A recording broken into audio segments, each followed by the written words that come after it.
Detours. Brought to you by Sports and Spokes, the magazine for wheelchair sports and recreation. At 38 years old, Aaron Pike has had a long and storied career participating in 6 combined winter and summer Paralympic Games. While never having made it to the podium, Pike remains optimistic of his chances to medal in Paris. All right, Aaron, good race tonight. You snagged a second. You've secured your spot on the team. You're getting up there now. You're becoming an elder statesman, 38 years old. I know it. Yeah, it's I can definitely tell it's starting to feel a little different. All the people around me are definitely getting younger. We got a lot of fast guys that are in their 20s still, which is wild to think. And everybody out at the training center now is getting younger. It's basically just me and Brian for like the older guys, and everybody else is much younger than us now. But it's been fun, and I think they keep me going as much as I think I keep them going and push them. They don't know it, but they're doing the same thing for me. If I'm not mistaken, this will be your 4th Paralympics?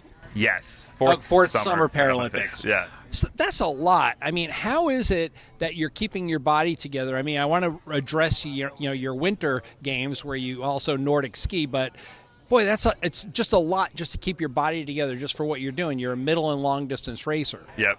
Yeah. I mean, first and foremost, I'm having a lot of fun. And like when I wake up to train, I still look forward to training every morning. And I think with that gone, there's zero chance of me still doing it at this age and for this long a time. I'm still having a really good time, and I don't like to miss practice. On Sundays is the day off, and I do like having a day off, but I always look forward to going back to practice on Monday. And even when I go on vacation and stuff, like it's hard to leave my racing chair or a bike or roller skis or something because I like to get out and exercise. So it's just, even when I'm done racing, I'll probably be doing as much, if not more, than what I'm doing now. I just won't be lining up at a start line at trials. So fitness is a part of your life. Yeah, I just love being outside. Like, it doesn't matter what it is, whether I'm like kayaking. I met a couple summers ago. Instead of going kayaking down the river, I said, like, why don't we try kayaking? Like, it was kind of a slow-moving river. I was like, why don't we try kayaking upriver? So I kayaked like 3 miles upriver, and I think I enjoyed that more than just going down the river. So with these all these Paralympics, I mean, I've noticed that you haven't snagged a medal in the Summer Olympics or Paralympics. Has that been a bitter disappointment, or what is it that you've taken away from these games where you've achieved joy?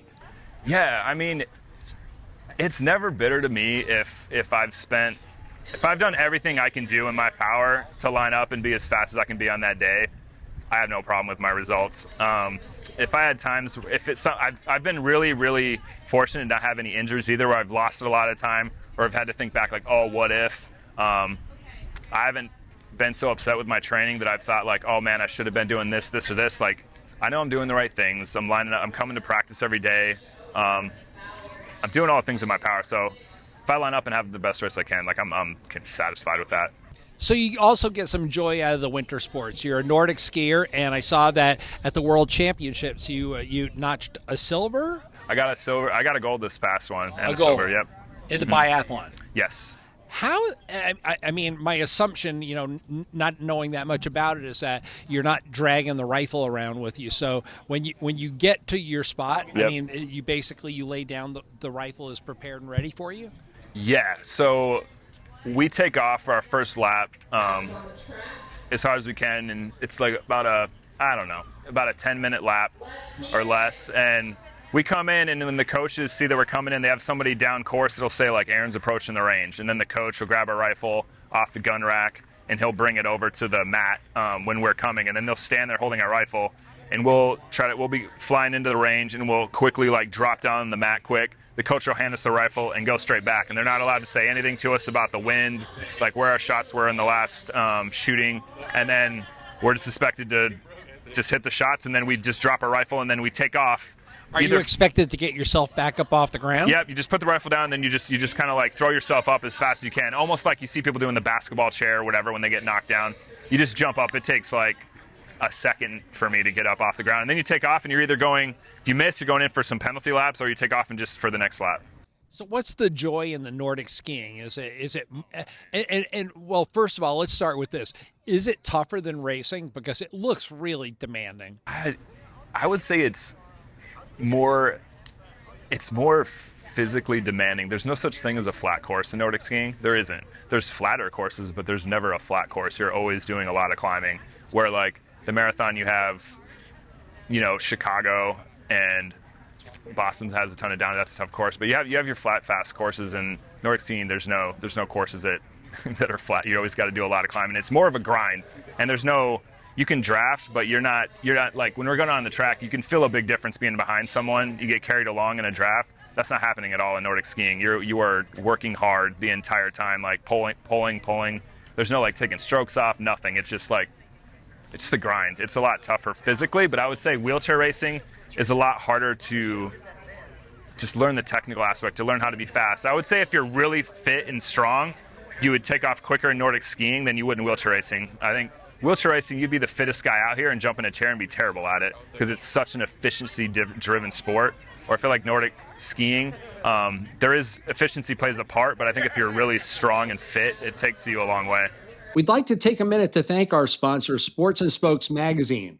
For nearly 50 years, they've produced stories on iconic athletes performing at the top of their game, given generational coverage of sports dating back to the 1970s, and they've shown the way with exciting and timeless magazine cover shots. To stay on top of all the latest news from the world of high-performance adaptive sports, go to sportsandspokes.com. Sports and Spokes, the magazine for wheelchair sports and recreation. Not to say like you're a bystander in some of these unbelievable finals at the Paralympics, but you've been in many packs with Daniel and Hoog and, Marcel Hoog. I mean, these guys they're just doing things that we just never could have imagined. 800 meters and 127, 128, just blazing times. When you look at those two racers are probably the two most dominant racers in the world right now. At what point does Marcel start to fade and does Daniel pick it up? Watching Marcel year after year, he's been as fast and then just picking it up and being faster, and I've never seen him drop off. So I think for Marcel, it's more of it's purely a decision of when he decides to hang it up. I don't see that guy slowing down anytime soon. It's just going to be him deciding he doesn't feel like racing anymore. And Daniel, he's continuing to get faster and he's tweaking. Just in the past couple of years, he's sitting a little different. He positioned himself in his chair lower, more forward. He's changed just little things here and there I've seen him propel and is going faster. I've seen him coasting a lot faster downhill. So he's doing small things that's closing the gap. I'm curious, in a race like the 5,000 meters where you've got enough time to breathe, not a lot of time to breathe, but some time to breathe, yeah. Is there arguing in the pack? Not too much. There can be a little banter here and there. There's a lot of people just yelling for warning you because you're getting close, or people going just kind of like the hey because you're impeding on them, or your front wheels banging into their glove, or somebody from behind's pushing you and the guy in front of you. It's more just like the warnings and people just making themselves aware of where they're at. Every now and again you'll get someone pulling out and kind of just giving a quick yell for someone else to come out and pull, but typically that doesn't happen too much.